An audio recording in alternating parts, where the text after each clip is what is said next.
সূরা আস-সাফফাত। বিসমিল্লাহির রহমানির রহিম। রহমান রহিম আল্লাহ তাআলার নামে। ওয়াস-সাফফাতি সাফফা ফাজ-জাজিরাতি জাজরা فالتاليات ذكرا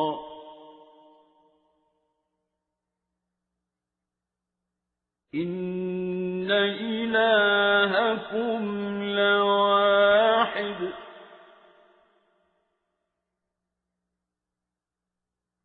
رب السماوات والأرض وما بينهما ورب المشارق। শপথ সে ফেরেশতাদের যারা সারিবদ্ধভাবে দাঁড়িয়ে থাকে, শপথ সেসব ফেরেশতার যারা সজোরে ধমক দেয়, শপথ সেসব ফেরেশতার যারা সদা আল্লাহর জিকির তেলাওয়াত করে। অবশ্যই তোমাদের মাবুদ হচ্ছেন একজন, তিনি আসমান জমিন ও এ দুয়ের মাঝখানে অবস্থিত সব কিছুরও মালিক। তিনি আরো মালিক সূর্যোদয়ের স্থান পূর্বাচলের।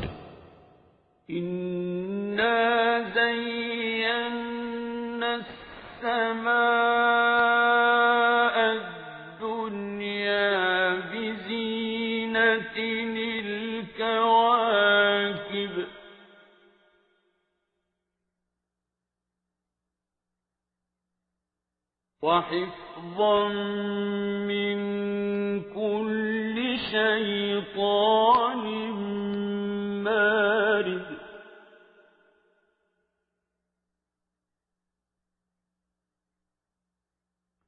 لا يسمعون إلى الملأ الأعلى ويقذفون من كل جانب دحورا ولهم عذاب واصب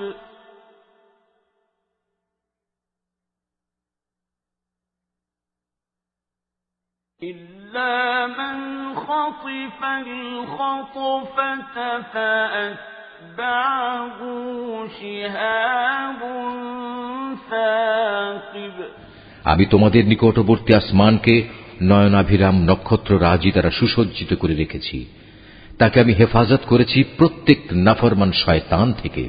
ফলে তারা ঊর্ধ্ব জগতের কথাবার্তার কিছুই শুনতে পায় না। কিছু শুনতে চাইলেই প্রত্যেক দিক থেকে তাদের উপর উল্কা নিক্ষিপ্ত হয়। এই তাড়িয়ে দেয়াই শেষ নয়, তাদের জন্য অবিরাম শাস্তিও রয়েছে। তা সত্ত্বেও যদি কোনো শয়তান গোপনে হঠাৎ করে কিছু শুনে ফেলতে চায়, তখন জ্বলন্ত উল্কাপিণ্ড সাথে সাথেই তার পশ্চাৎ ধাবন করে। فاستفتهم أهم أشد خلقا أم من خلقنا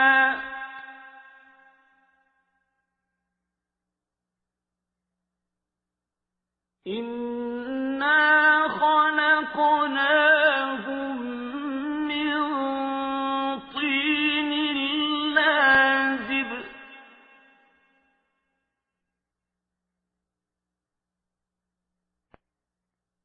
بل عجبت ويسخرون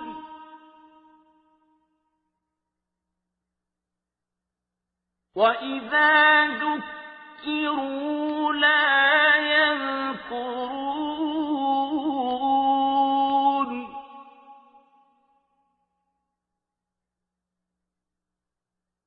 وإذا رأوا آية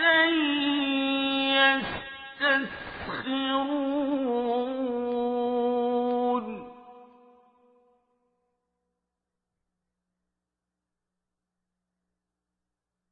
وقالوا إن هذا إلا سحر مبين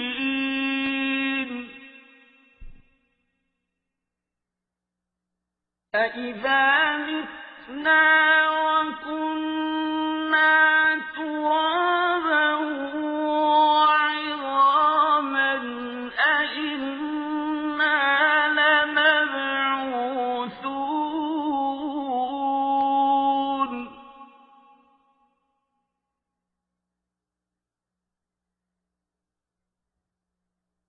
أَوَآبَاؤُنَا الْأَوَّلُونَ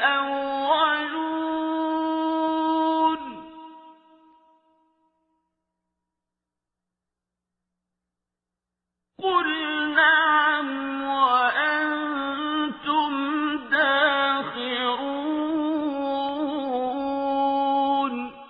হে নবী, তুমি এদের কাছে জিজ্ঞেস করো, তাদের সৃষ্টি করা বেশি কঠিন না আসমান জমিন সহ অন্য সব কিছু যা আমি পয়দা করেছি তার সৃষ্টি বেশি কঠিন? এ মানুষদের তো আমি সামান্য কতটুকু আঠালো মাটি দিয়ে পয়দা করেছি। হে নবী, তুমি এদের কথায় বিস্ময় বোধ করছো, অথচ তোমার কথা নিয়েই ওরা ঠাট্টা বিদ্রূপ করছে। এদের যখন উপদেশ দেয়া হয় তখন তারা তা স্মরণ করে না, আবার কোনো নিদর্শন দেখলে তা নিয়ে উপহাস করে। তারা বলে, এটা তো সুস্পষ্ট জাদু ছাড়া আর কিছুই নয়। তারা প্রশ্ন তোলে, এ আবার কেমন কথা? আমরা মরে গিয়ে হাড় ও মাটিতে পরিণত হয়ে যাব, তখন কি আমাদের পুনরায় জীবিত করা হবে? আমাদের পিতৃপুরুষদেরও এভাবে ওঠানো হবে? হে নবী, এদের তুমি বলো, হ্যাঁ অবশ্যই সেদিন তোমরা লাঞ্ছিত হবে। فإنما هي زجرة واحدة فإذا هم ينظرون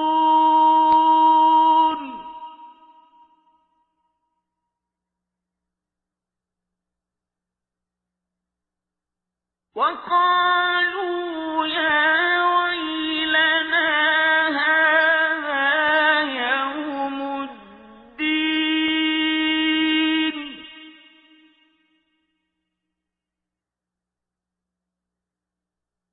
هذا يوم الفصل الذي كنتم به تكذبون احشروا الذين ظلموا وأزواجهم وما كانوا يعبدون من دون الله فاهدوهم إلى صراط الجحيم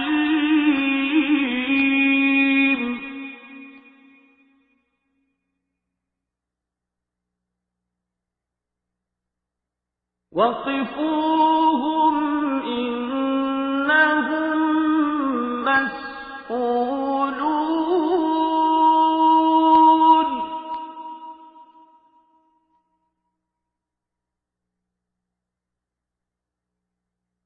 ما لكم لا تناصرون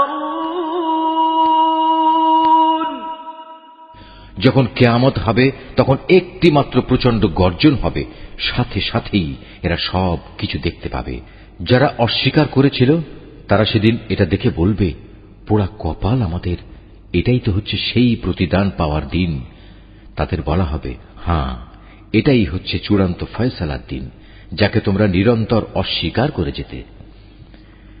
ফেরেশতাদের আদেশ দেয়া হবে, যাও তোমরা জালেমদের এবং তাদের সঙ্গী সঙ্গিনীদের ধরে ধরে জমা করো, তাদের দোসরদেরও, যারা তাদের গোলামি করত, এদের সবাইকে এক জায়গায় বাঁধো। আল্লাহ তাআলাকে বাদ দিয়ে যাদের এরা মাবুদ বানাতো তাদেরও বেঁধে জাহান্নামের রাস্তা দেখিয়ে দাও। হ্যাঁ, সেখানে পাঠাবার আগে তাদের এখানে একটুখানি দাঁড় করাও, তারা অবশ্যই আজ জিজ্ঞাসিত হবে। তোমাদের একই হল, জবাব দেওয়ার সময় তোমরা আজ একে অপরকে সাহায্য করছো না যে? بل هم اليوم مستسلمون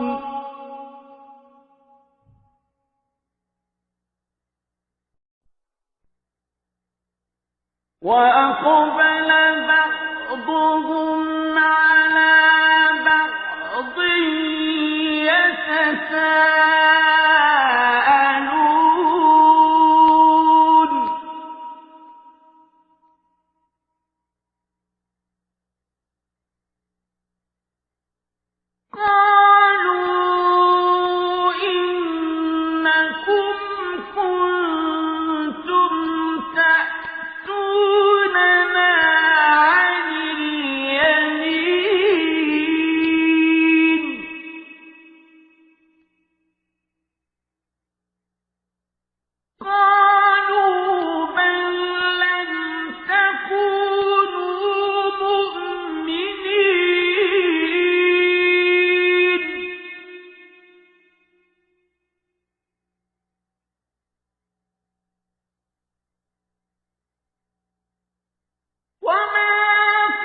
فحق علينا قول ربنا إنا لذائقون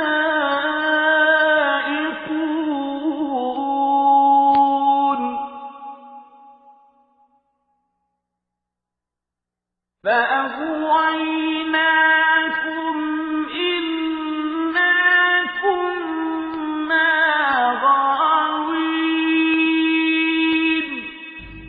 না, আজ তো দেখছি এরা সবাই সত্যি সত্যি আত্মসমর্পণকারী বনে গেছে। এ সময় তারা একে অপরের দিকে মুখ করে পরস্পরকে জিজ্ঞাসাবাদ করতে থাকবে। দুর্বল দলটি শক্তিশালী দলকে বলবে, তোমরাই তো তোমাদের ক্ষমতা নিয়ে আমাদের কাছে আসতে। তারা বলবে, আমাদের দোষারোপ করছো কেন? তোমরা তো আদৌ আল্লাহতে বিশ্বাসী ছিলে না। তোমাদের উপর আমাদের কোনো জবরদস্তিমূলক কর্তৃত্বও তো ছিল না, বরং তোমরা নিজেরাই ছিলে মারাত্মক সীমা লঙ্ঘনকারী। এ সময় তাদের উভয়ের পক্ষ থেকে ঘোষণা হবে, আজ আমাদের উভয়ের উপর আমাদের মালিকের ঘোষণাই সত্য হয়েছে। আজ আমরা উভয়ই জাহান্নামের শাস্তি আস্বাদনকারী।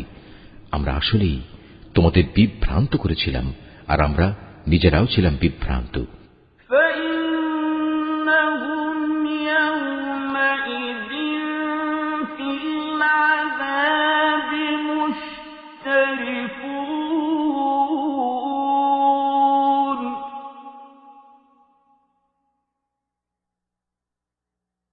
إنا كذلك نفعل بالمجرمين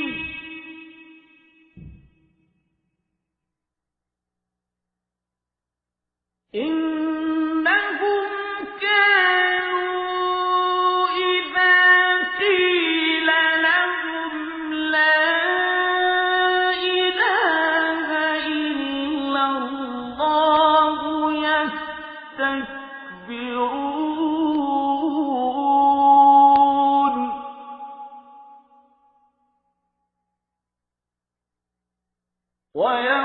ويقولون أئنا لتاركو آلهتنا لشاعر مجنون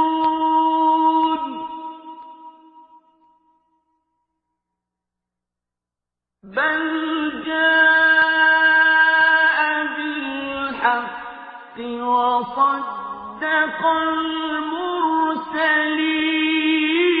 المرسلين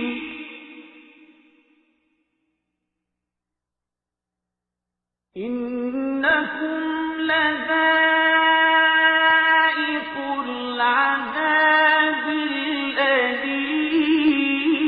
الأليم وما تجزون إلا ما كنتم تعملون সেদিন তারা সবাই এই আযাবে সমভাগী হবে।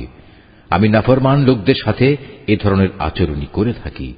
এরা এমন বিদ্রোহী ছিল, যখন এদের বলা হতো আল্লাহ তাআলা ছাড়া অন্য কোনো মাবুদ নেই, তখন তারা অহংকারে ফেটে পড়ত। এরা বলতো, আমরা কি একজন পাগল কুবিয়ালের কথায় আমাদের মাবুদদের আনুগত্য ছেড়ে দেব? অথচ আমার নবী কোনো কাব্য নিয়ে আসেনি, বরং সে এসেছে সত্য দ্বীন নিয়ে, এবং সে আগের নবীদের সত্যতাও স্বীকার করছে। হে অপরাধীরা, তোমাদের আজ অবশ্যই জাহান্নামের ভয়াবহ আযাব ভোগ করতে হবে। তোমরা যা কিছু দুনিয়ায় করতে, আজ তোমাদের কেবল তারই প্রতিফল দান করা হবে। إلا عباد الله المخلصين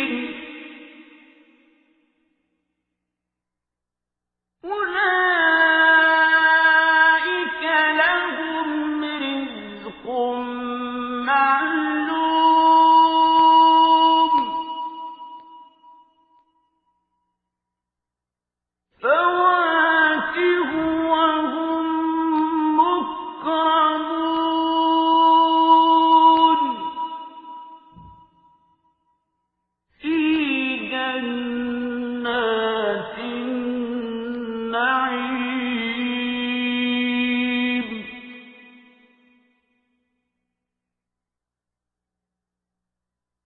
على سرر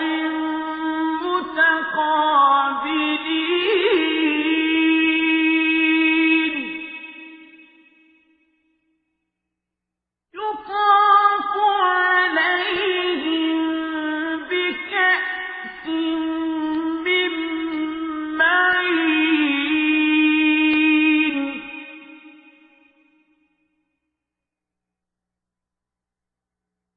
بيضاء لذة للشاربين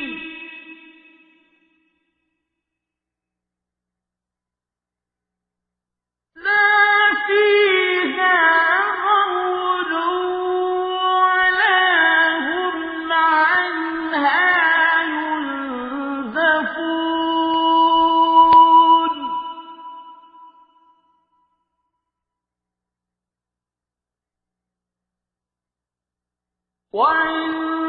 وعندهم قاصرات الطرف عين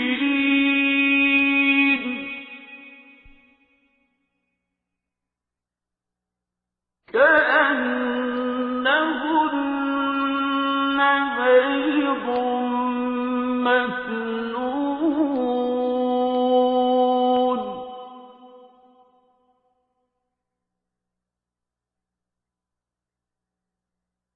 فأقبل بعضهم على بعض يتساءلون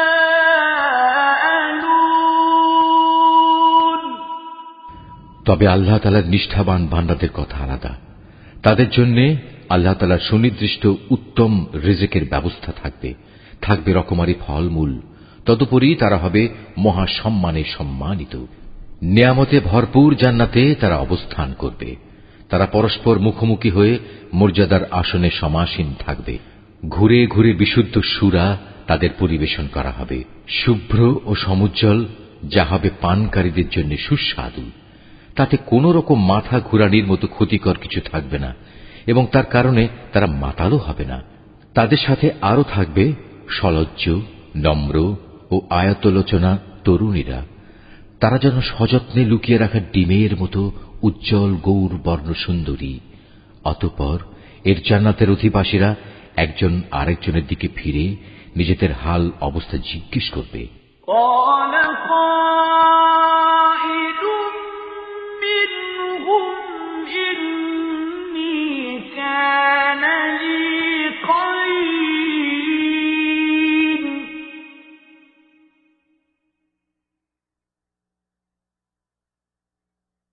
يقول أئنك لمن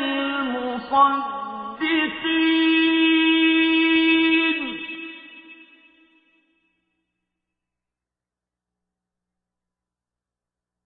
أَإِذَا مِتْنَا وَكُنَّا تُرَابًا وَعِظَامًا أَإِنَّا لَمَدِينُونَ قَالَ هَلْ أَنتُم مُّطَّلِعُونَ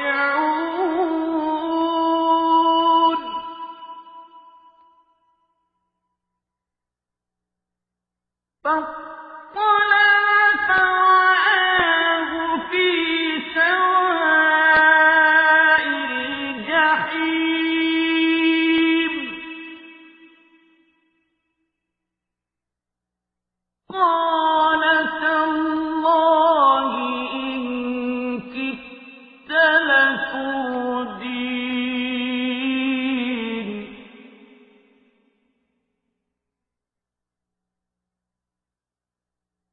ولولا نعمة ربي لكنت من المحضرين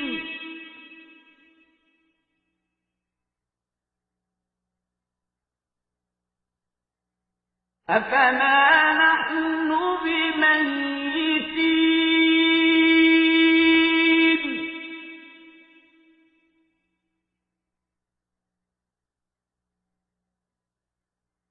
إلا موتتنا الأولى وما نحن بمعذبين।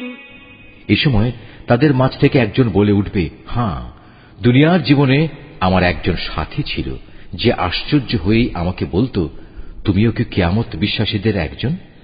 তুমিও কি বিশ্বাস করো আমরা যখন মরে যাব এবং যখন হাড্ডি ও মাটিতে পরিণত হয়ে যাব, তখন আমরা পুনরুত্থিত হব এবং আমাদের সবাইকে আমাদের কাজকর্মের প্রতিফল দেয়া হবে? এ সময়ে আল্লাহর পক্ষ থেকে ডাক আসবে, আচ্ছা, তোমরা কি একটু উঁকি দিয়ে তোমাদের সে সাথীকে এক নজর দেখতে চাও? অতঃপর সে একটু ঝুঁকে তাকে দেখতে পাবে। সে রয়েছে জাহান্নামের ঠিক মাঝখানে। তাকে আযাবে জ্বলতে দেখে সে বলবে, আল্লাহ তাআলার কসম, দুনিয়াতে তুমি তো আমাকে প্রায় ধ্বংসই করে ফেলছিলে। আমার উপর আমার মালিকের অনুগ্রহ না থাকলে আমিও আজ তোমার মতো আযাবে গ্রেফতার করা এই লোকদের দলে শামিল থাকতাম।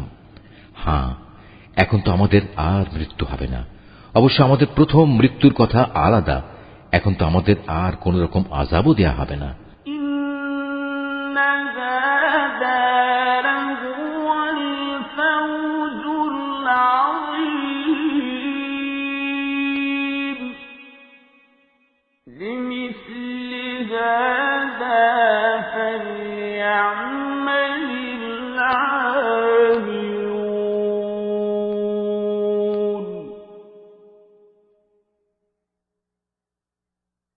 فذلك خير نزلا أم شجرة الزقوم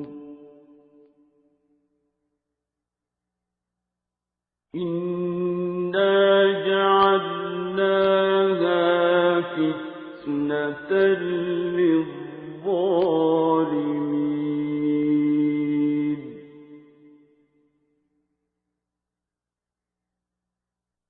إنها شجرة تخرج في أصل الجحيم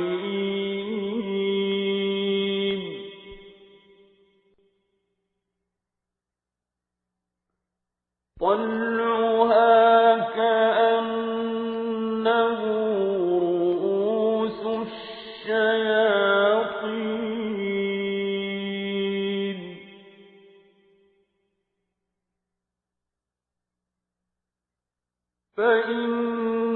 فإنهم لآكلون منها فمالئون منها البطون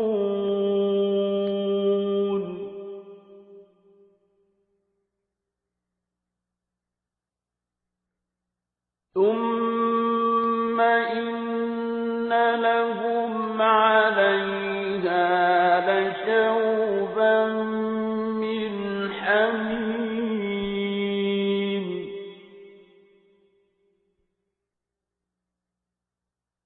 ثم إن مرجعهم لإلى الجحيم সমস্বরে তারা সবাই বলবে, অবশ্যই এটা হচ্ছে এক বড় ধরনের সাফল্য। এ ধরনের মহা সাফল্যের জন্য কর্ম সম্পাদনকারীদের অবশ্যই কাজ করে যাওয়া উচিত। বলতো, আল্লাহর বান্দাদের জন্য এই মেহমানদারি ভালো না আযাবের জাক্কুম বৃক্ষ ভালো? জালেমদের জন্য আমি তা বিপদ স্বরূপ বানিয়ে রেখেছি। মূলত তা হচ্ছে এমন একটি গাছ যা জাহান্নামের তলদেশ থেকে উদ্গত হয়। তার ফলগুলো এমন বিশ্রী, মনে হবে তা বুঝি এক একটা শয়তানের মাথা। যারা জাহান্নামের অধিবাসী তারা এ থেকেই ভক্ষণ করবে এবং এ দিয়েই তাদের পেট ভর্তি করবে। অতঃপর তার উপর ফুটন্ত পানি ও পুঁজ মিলিয়ে তাদের পান করার জন্য দেয়া হবে। তারপর নিঃসন্দেহে তাদের প্রত্যাবর্তন স্থান হবে অতলান্ত জাহান্নামের দিকে। إنهم ألفوا آباءهم ضالين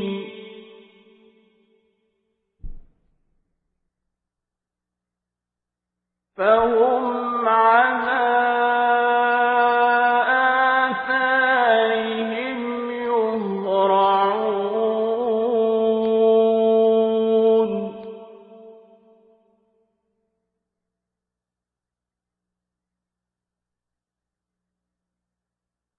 ولقد ضل قبلهم أكثر الأولين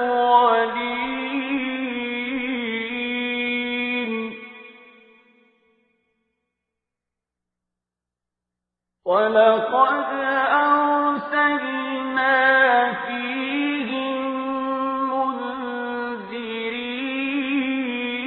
منذرين فانظر كيف كان عاقبة المنذرين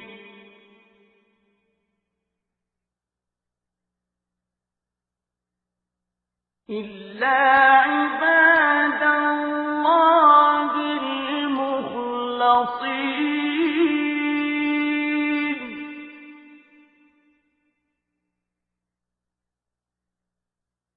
ولقد نادانا نوح فلنعم المجيبون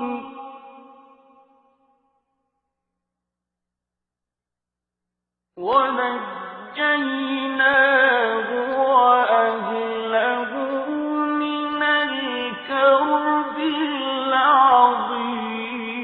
العظيم وجعلنا ذريته هم الباقين